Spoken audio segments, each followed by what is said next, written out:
మా latest videos కోసం మా ఈ తెలుగు న్యూస్ ఛానల్ సబ్స్క్రైబ్ చేసి గంట సింబల్ యాక్టివేట్ చేసుకోండి.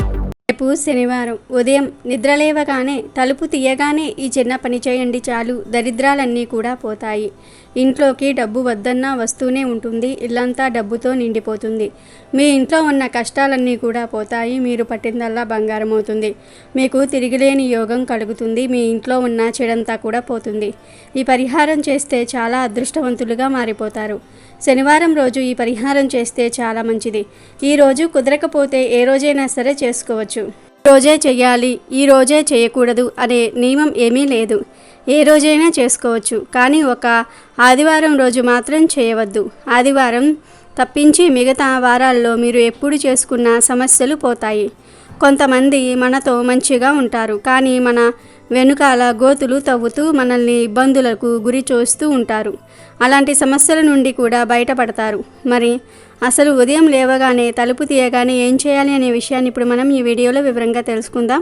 అంతకన్నా ముందు సప్త శనివార వ్రత కథను విందాం. ఒకసారి శనీశ్వరుడికి మానవులెవ్వరూ తనని భక్తితో సేవించటం లేదని, భయంతో మాత్రమే పూజిస్తున్నారని విచారం కలిగింది. అప్పుడు ఆయన వెంకటేశ్వర స్వామి కోసం తపస్సు చేయగా స్వామివారు సాక్షాత్కరించారు. అప్పుడు శనిదేవుడు వెంకటేశ్వర స్వామి వారితో, స్వామి, నా పేరు వింటే ప్రజలు భయపడుతూ ఉన్నారు. ఆ భయం పోవడానికి ఇక నుంచి నాకు ప్రీతి అయిన శనివారం నాడు నన్ను ధ్యానించి ఆరాధించి ఆ పైన నిన్ను పూజించిన వారికి సర్వదేవతలను పూజించిన ఫలం ఆ ఒక్కరోజులోనే రావాలి అని కోరినాడు. అందుకు స్వామి చిరునవ్వు నవ్వి, నీ కోరిక సమంజసంగానే ఉంది. అసలు నీకు నాకు భేదం ఏముంది? నువ్వు 6 వారాలు దాటాక 7వ వారం అంటే ఇష్టపడతావు. నేను 6 కొండలు దాటాక 7వ కొండ మీద ఉంటాను. నువ్వు నీలవర్ణుడివి, నేను కూడా ఆ వర్ణుడనే. నువ్వు సప్తమ గ్రహానివి, నేను సప్తగిరీషుణ్ణి. సామాన్య మానవులకు ఈ విశేష విషయాలు తెలియక నువ్వంటే భయపడుతూ ఉన్నారు. నిన్ను నన్ను వేరుగా చూస్తూ ఉన్నారు. నువ్వు కోరిన వరాన్ని అనుగ్రహిస్తున్నాను. ఏ భక్తులు 7 శనివారాల పాటు నిన్ను ముందు పూజించి ఆ తర్వాత నన్ను పూజిస్తూ సప్త శనివార మహావ్రతాన్ని ఆచరిస్తారో వారు సమస్త శనిదోషాల నుంచి విముక్తులై సౌఖ్యాన్ని పొందుతారు. ఆయురారోగ్య అష్టైశ్వర్యాది సకల శ్రేయస్సులను పొందుతారు. ఇందులో సంశయమేమీ లేదు అని వరమిచ్చాడు. అలా సప్త శనివారాల వ్రతం ప్రాచుర్యంలోనికి వచ్చింది. పూర్వకాలం కాంచీపురంలో దేవదత్తుడనే ఒక బ్రాహ్మణుడు ఉండేవాడు. అతడు వేదాంగ పారంగతుడు. అతని భార్య మాలిని. వారిద్దరూ అతిథుల్ని అభాగ్యుల్ని ఆరాధిస్తూ గృహస్థ ధర్మాన్ని పాటిస్తూ ఉండేవారు. వారికి శ్రీ వెంకటేశ్వర స్వామి వారు ఇలవేల్పు. ఒకనాడు వారింటికి కాశీయాత్ర చేసి వచ్చిన ఒక బ్రాహ్మణోత్తముడు వచ్చాడు. ఆ దేవదత్త దంపతులు ఆయనను సాక్షాత్తు వెంకటేశ్వర స్వామిగా భావించి అతిథి మర్యాదలు చేశారు. భోజనం అనంతరం ఆ బ్రాహ్మణుడు వారి జాతకాలు పరిశీలించి చూసి జాతకం ప్రకారం దేవదత్తునికి శనిదోషం వల్ల అపమృత్యువు కలిగే సూచనలు కనబడుతూ ఉన్నాయని, ఆ అపమృత్యు దోష పరిహారం కోసం సప్త శనివార వ్రతం చేసి అటు శనీశ్వరుని ఇటు శ్రీ వెంకటేశ్వర స్వామిని భక్తిగా ఆరాధించవలసిందని చెప్పాడు. మాలినితో, అమ్మ, నీవు శ్రద్ధ వహించి నీ భర్తను కూడా సప్త శనివార వ్రతం చేయడానికి ప్రోత్సహించు. నీ సౌభాగ్యాన్ని నిలుపుకోవాలి సుమా అని హెచ్చరించాడు. సప్త శనివార వ్రత విధానాన్ని బోధించాడు.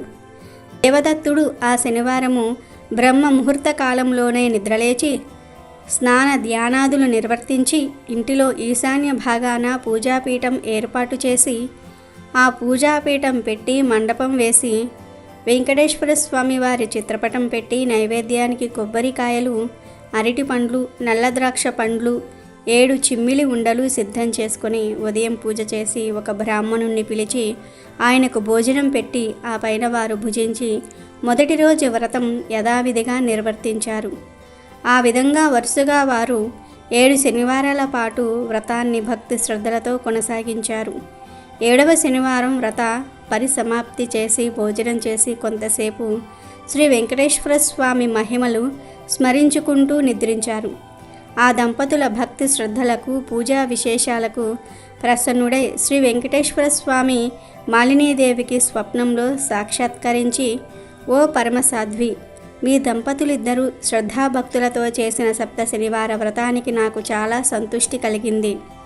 ఆ వ్రత ప్రభావం వల్ల నీ భర్తకు శనేశ్వర దోషం, అపమృత్యు భయం కూడా తొలగిపోయాయి. అతనికి రాబోయే జన్మలోని ఆయుర్దాయాన్ని ఈ జన్మలోనికి తీసుకువచ్చి ఇతన్ని పూర్ణాయుర్దాయం కలవాన్ని చేశాను. మీరిద్దరూ సుఖశాంతులతో ఆనందంగా నూరేళ్లు జీవించి ధర్మార్థ కామ మోక్షాలనే 4 పురుషార్థాలు సాధించుకుంటూ మీ మానవ జన్మను సార్థకం చేసుకోండి అని దీవించి అదృశ్యుడైనాడు. వెంటనే ఆమె లేచి భర్తను లేపి తన స్వప్న వృత్తాంతాన్ని వినిపించింది. ఆయన కూడా సంతోషించి భార్యను అభినందించాడు. ఒక శుభముహూర్తాన ఆ దంపతులిద్దరూ కూడా శ్రీ వెంకటేశ్వర స్వామి దర్శనార్థమై తిరుపతి కొండకు వెళ్ళి మొక్కులు తీర్చుకొని ఆ స్వామిని మనసారా స్తుతించి ప్రసాదం స్వీకరించి తిరిగి వచ్చారు.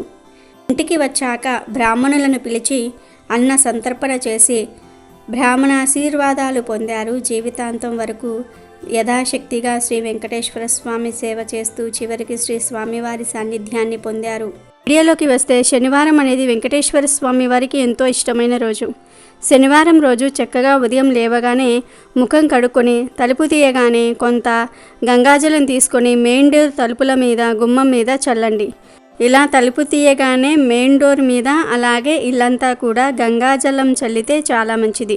ఇలా చల్లితే ఇంట్లోకి ధనం రావటం అనేది జరుగుతుంది. అంతేకాదు ధనం అనేది ఇంట్లో నుండి బయటకు పోదు.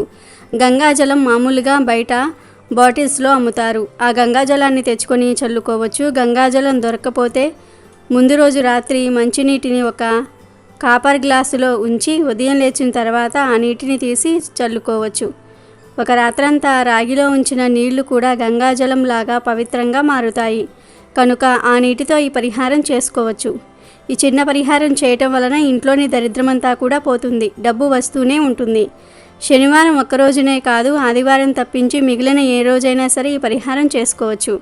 కనుక మీరు కూడా ఉదయం లేవగానే నీటితో ఈ చిన్న పరిహారాన్ని చేసి దరిద్రాన్ని వదిలించుకొని ధనవంతులుగా మారి ఆనందంగా జీవించండి. మనలో చాలామంది సాధారణంగా బజారుకు వెళ్ళినప్పుడు సరుకులను కొని తెచ్చుకుంటూ ఉంటాం. అలాగే ఇంటికి అవసరమైన వస్తువులను కూడా కొని తెచ్చుకుంటూ ఉంటాం. అయితే చాలామందికి తెలియని విషయం ఏమిటంటే కొన్ని వస్తువులను వారంలో కొన్ని ప్రత్యేకమైన రోజులలో ఇంటికి కొని తెచ్చుకుంటే చాలా మంచిది. శనిదేవుడి అనుగ్రహం కలుగుతుంది. ముఖ్యంగా శనివారం రోజు ఒక వస్తువును కొని ఇంటికి తెచ్చుకోవటం చాలా శుభప్రదం. శనివారం ఈ వస్తువును కనుక ఇంటికి తెచ్చుకున్నట్లయితే శనిదేవుడు ఎంతో సంతోషిస్తాడు. శనీశ్వరుడే ఐశ్వర్యాన్ని కలగజేస్తాడు. అంతేకాదు లక్ష్మీ అనుగ్రహం కూడా పెరుగుతుంది. మరి శనివారం రోజు తప్పనిసరిగా కొని తెచ్చుకోవలసిన ఆ వస్తువు ఏమిటి? అలాగే శనివారం పొరపాటున కూడా కొనకూడని వస్తువుల గురించి కూడా ఈ వీడియోలో తెలుసుకుందాం. శనివారం రోజు కొని ఇంటికి తెచ్చుకోవలసిన ముఖ్య వస్తువు చీపురు. చాలామంది చీపురును ఎప్పుడు పడితే అప్పుడే కొని తెచ్చేస్తూ ఉంటారు. కానీ చీపురును శనివారం కొని ఇంటికి తెచ్చుకుంటే అది ఐశ్వర్య వృద్ధికి కారణమవుతుందని పండితులు అంటూ ఉన్నారు. చీపురు అనేది లక్ష్మీ సమానమైనది. ఎందుకంటే మనకు శుభ్రతను ప్రసాదించే ఆయుధం చీపురు. మన చుట్టూ ఉన్న ప్రదేశాన్ని శుభ్రం చేసేది, ఆరోగ్యకరమైన పరిసరాలను ఇచ్చేది చీపురు. కాబట్టి చీపురు లక్ష్మీదేవితో సమానం.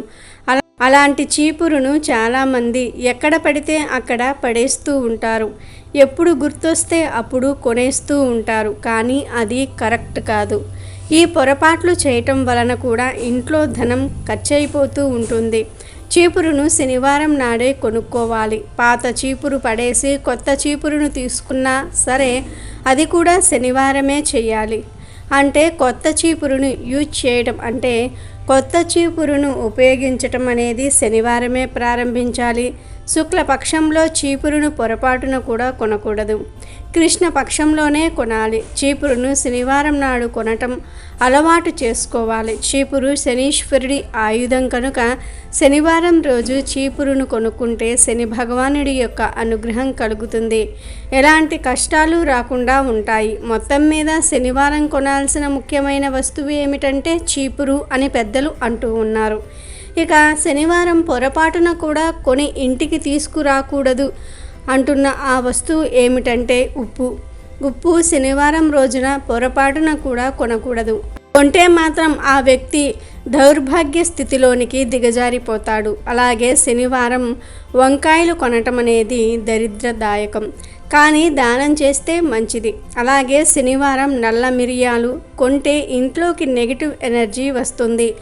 నల్ల నువ్వులు కొనటం వలన కూడా పనులు సజావుగా సాగవు, ఆటంకాలు ఏర్పడతాయి. శనివారం నల్ల దుస్తులు లేదా నల్ల చెప్పులు కొనకూడదు.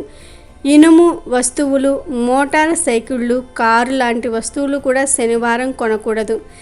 శనివారం కొనే ఆవాలు కూడా దరిద్రాన్ని మోసుకుని వస్తాయి. శనివారం ఆవాలను కొని ఇంటికి తీసుకురాకూడదు. కాబట్టి మీరు కూడా శనివారం ఏ వస్తువులను కొనాలి, ఏ వస్తువులను కొనకూడదో తెలుసుకొని జాగ్రత్త పడండి. అమెజాన్లో బెస్ట్ డిస్కౌంట్స్ కోసం వీడియో డిస్క్రిప్షన్లో లింకు ఉంది, చూడండి.